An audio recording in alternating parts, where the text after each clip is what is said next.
So today we're going to be looking at 3 of the most interesting putters in golf and which one might be right for you.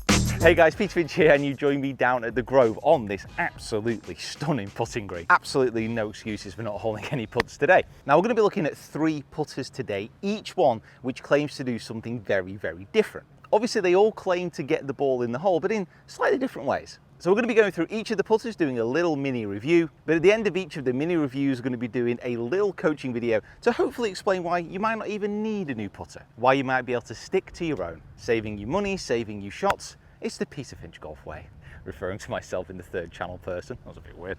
And then finally, at the end, I'm going to make my recommendation out of each of these putters about which one I think is the best. And guys, if you are new to this channel or you like what you see here, please do not be shy and hit that like button. Get down into the comments below. Let me know the putter that you're rocking at the moment and which one of these really catches your fancy. And finally, please subscribe to the channel if you haven't already and become a part of this community we have here online. So the first putter we're going to be looking at is this. Now this is one of the Truss putters from TaylorMade. We're also going to be looking at this in the shade because it's like 64 degrees here, centigrade. No, what would that be? Like 150 degrees? It's not quite that hot, it's warm. Now the main talking point about this Truss putter, and like I said, there are a few different variations. I've got more of the classic looking one, is this really unattractive hosel thing. So what TaylorMade are basically saying is this Truss design, it adds torsional stability. Now the way that TaylorMade have done this is they've got 2 connection points to the shaft. And I've got to be honest, this is actually the least imposing version of the Truss putter. Because when you put this down behind the ball, it is unescapable the fact that this is simply just not a traditional design. Now when TaylorMade brought this out, they said it was very revolutionary. It's since transpired there's actually been putters like this in the past, but all of them have the same trademark. They are not very attractive. So the question is, why would TaylorMade deliberately bring out a putter which really does not look as good as some of the others that they have brought out? It's because of what this adds to the putter. So these 2 connection points, and like I said, on the other versions of the Truss, they add stability at impact. So what happens is, as you come into impact, when you've got a traditional kind of heel connection to the actual putter, or a traditional center shafted version of a putter, if you hit out the toe or out the heel, the club face is going to twist when you hit, and that's going to be sending the ball offline. What the Truss design does is when you hit out the toe or out the heel, there is less twisting, more stability, apart from when you're throwing it around. The only other thing that this putter also has, it has adjustable sole weights. This TB1 design you can see on the bottom of the putter there, so you can interchange these for heavy, for lighter weights, depending on your flavour of the green. Flavour of the green? Speed of the green, something like that. So let's see what this putter is all about. Dustin Johnson actually won recently on the PGA Tour using this putter and then promptly took it out of the bag, which really doesn't make a lot of sense to me, but maybe he had his reasons. And the first thing to say is when you put it behind the ball, this is 34-inch putter, so it's pretty much right for me. It feels like I have to push my hands very high. This is not a putter that sits flat. You've got to keep the hands quite upright. And then it is absolutely inescapable, the fact that that is just a weird looking neck to the actual putter. And like I said, this is not one of the that'd be a good start. This is not one of the designs which is the most imposing, but even still, if you are a traditionalist, you are going to be struggling when this is behind the ball. Now this putter has this pure roll insert. This has been in TaylorMade putters for absolutely ages now, so there's nothing new there. But the Scotty Cameron putter that I'm using at the moment, the Newport, if you strike it out the toe or you strike it out the heel, there is a definite loss of power and you can kind of feel that twisting in the hands. So I'm just going to be hitting a few out the toe and out the heel with this putter to see if it is actually, you know, transferring that energy, if it is moving offline. Not really, a little bit of left to right aim on that. Okay, 1 out of the toe. This putt is not going to break. That was right at the toe. I was like there as well. It's quite interesting with the weights on this putter as well. If we actually have a look at the bottom of this, so you can see there's 15 grams in the toe.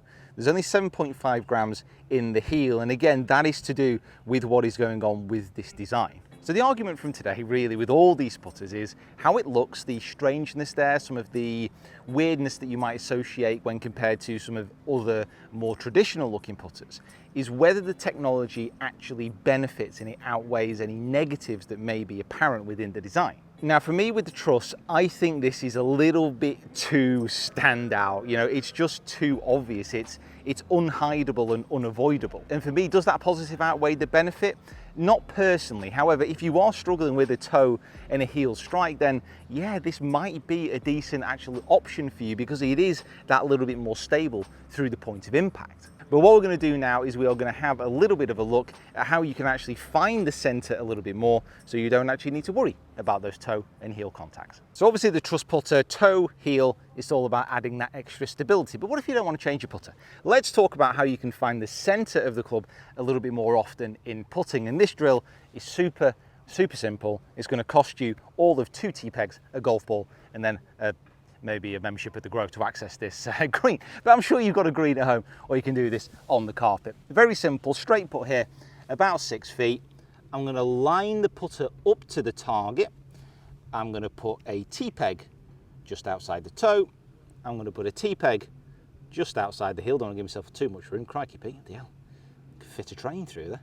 But also, if I'm more likely to hit the toe, the heel's probably going to make contact with the inside tee.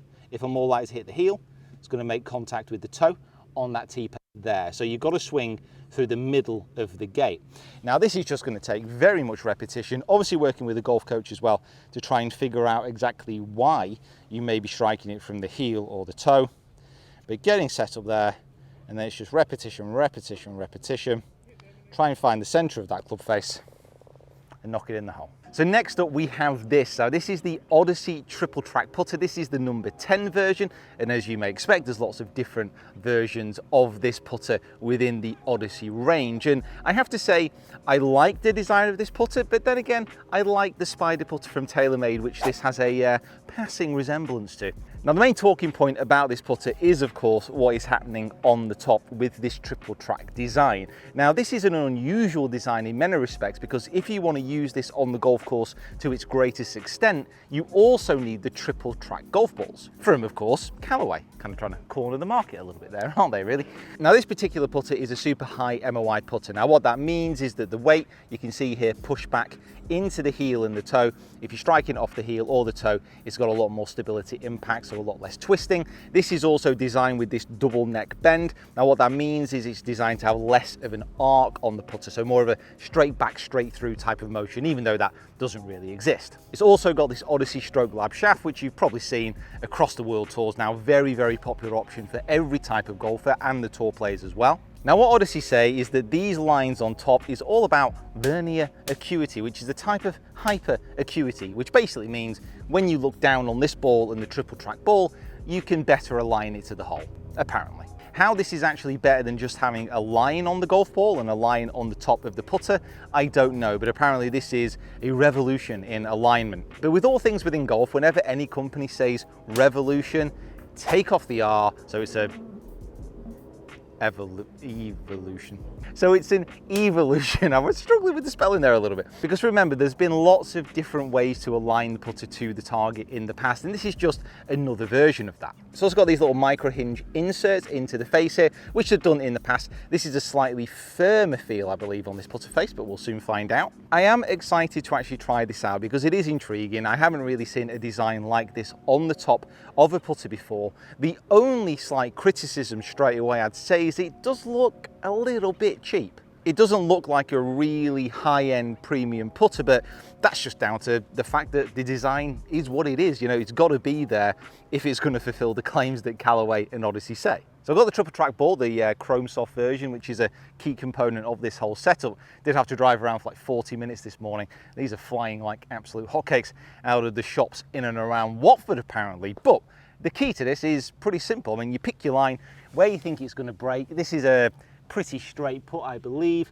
So I'm just going to line pretty much straight at the hole here, move in, align the top of the putter to those 3 lines, get set up, have a look at the target, and then let it go. You know, it did break a little bit left to right, to be fair. But you can see there how that was actually a good stroke. You can tell it was a good stroke by the fact that the triple track lines here, they're still on top. So they've not rotated or wobbled away. They've actually just kept turning end over end. So positive strokes. I'm going to aim this just slightly left of the hole. You get to do this on all golf courses anyway, don't you? You always get a second go. And I do like the simplicity of it in many respects. I mean, you get it lined up. There's absolutely no mistaking if that putter face is aligned correctly or not. You can't get away from it, really. And then if you put a decent stroke on it, it's going to burn past the edge because you hit it too hard. It's 2 good putts though, I can't complain. They were rolling end over end. So I'm going to have a few different putts again here, but I have to say the big bonus for me literally straight away is you can really tell if you're not aligning the putter face correctly. I was slightly concerned that you could have a little bit of variance, but if it is sat open or it is sat closed, even by a few degrees, it becomes very, very obvious. Now that means that you can really have a lot of confidence in where the putter is aligned, and that's great. I mean, I'm not saying I'm fully bought into it, but I've put a deposit down. Not a massive deposit. I'd probably get a refund on it, but I'm starting to edge towards buying. Quite like the design of the putter head. There are lots of other options out there, though. I'm not super settled on this one, to be honest. Again, I was aiming slightly left there, and that's where exactly it's gone. Massively long as well, crikey. One of the only problems I'm finding with this putter so far is it's going exactly where I'm aiming. It's probably showing how bad my aim is, really, more than anything. Feels quite soft. It doesn't feel too firm to me, this one. Oh, look at that. End over end over end over end over end over end. That is a beautiful, beautiful sight to see. Let's have a few short ones. Now, this is the type of putt I think most people are probably going to benefit from using a triple track. It's about 3 foot here. Well, 4.5 feet. Measurement was never my strong point, but it's slightly left to right. So I'm going to have to aim this at the left edge. So it's not an obvious massive break. It's just a slight off center, which is something a lot of people do struggle with. So I'm just going to aim this at the left edge. Feels pretty easy to align again. Settling in. Does look good in the sunshine. Pretty confident. Everything there. Stroke. And then miss it. It's not left edge. I don't know if I'm just hitting this hard or it's just flying off this putter face, or just generally I'm having a bit of a shocker. But we'll cut and we'll repeat. Always been inside left. So this triple track putter, I think I am sold on the concept and I'm sold on the design, just simply because of how different it does look if it is sat slightly open or slightly closed to your intended ball aim. Now, obviously this isn't going to help if you are a terrible reader of the greens. All it's going to do is just confirm that. So that might take a little bit of work. And something else that I really don't like about this is the fact that if you buy this putter, you've kind of got to buy Callaway golf balls to make it all work. Now, for a lot of people, that won't be a big issue, but I'm quite comfortable with the golf ball I'm using at the moment. I don't want to have to switch. And so unless you can accurately replicate this line design on the top of the ball yourself, it's really not going to work. You're going to have to use the two. But if it helps you put in as much as I think this putter could do, then it could be worth it. However, of course, let's do a little bit of coaching to maybe explain how you can align your own putter without having to go to triple track technology. Why am I whispering? Okay, so if you don't want to use the triple track, you just want to use your putter and a normal ball. I don't actually use alignment on the top of my ball because I feel a little bit freer without it, although I might be experimenting a little bit around with this moving forward. I've got here just an 8-foot putt and it's sitting on the side of a slope. I know it's going to be breaking right to left quite aggressively. So I'm just going to put the top of the ball down on the ground here, so I'm not using any alignment aids at all.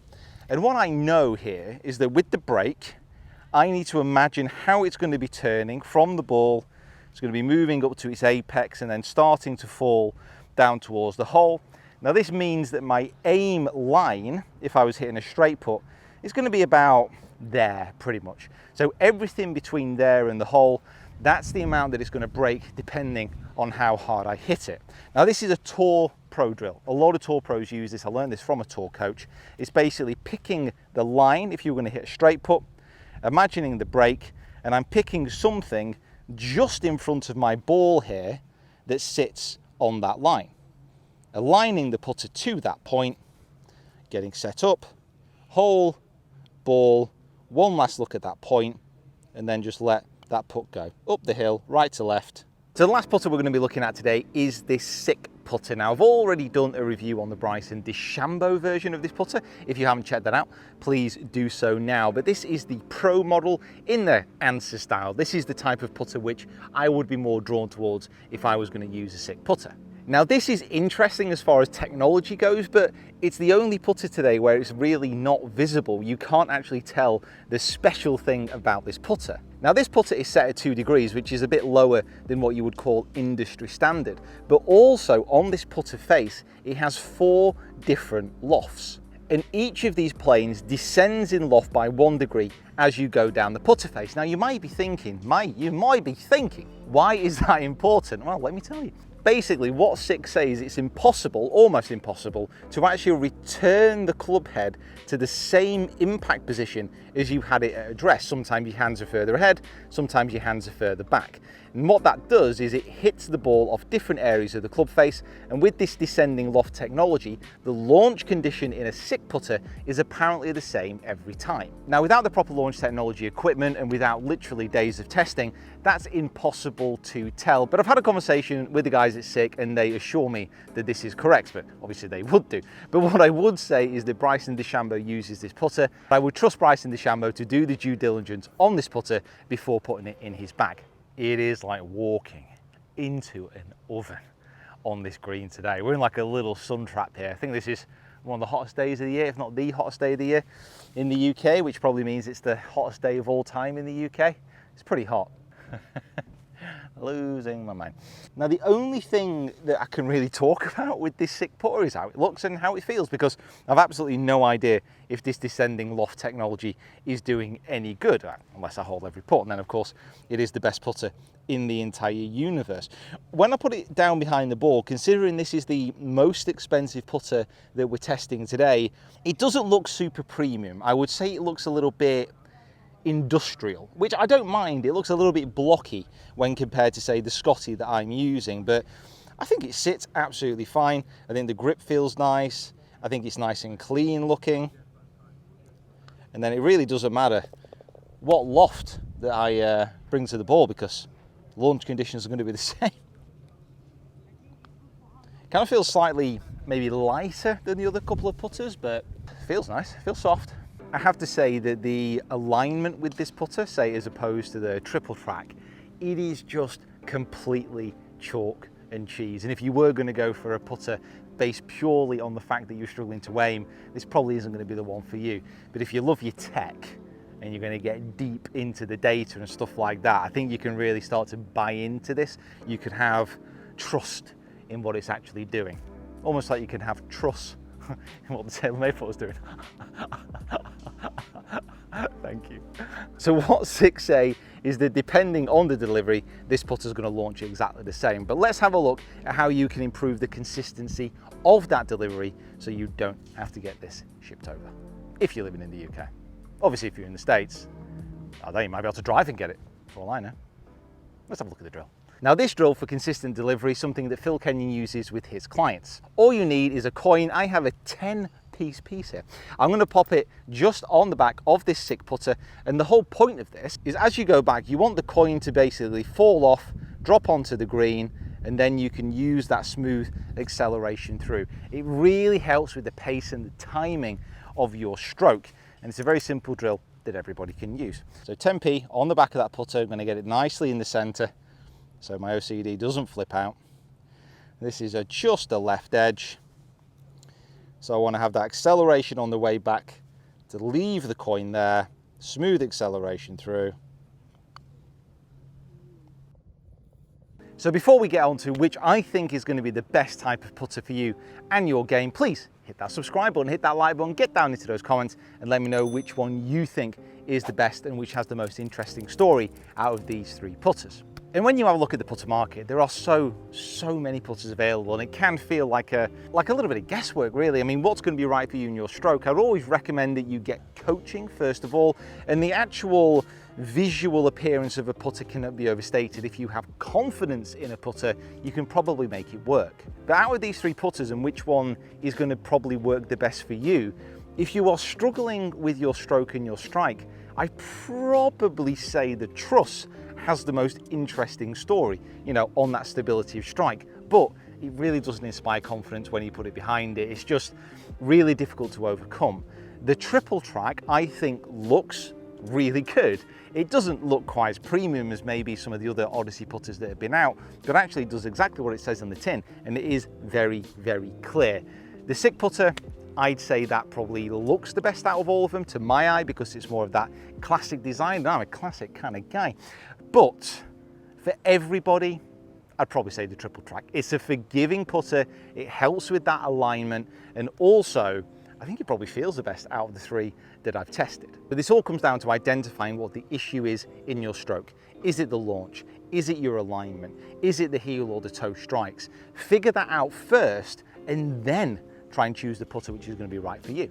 All right, guys, just want to say a massive, massive thank you for watching. Huge thank you to the Grove for having us down here as well, and as allowing to use this beautiful, beautiful putting green and to top up our tans. If you are new, please subscribe, get down into those comments, let us know what you think, and we'll see you down here next time.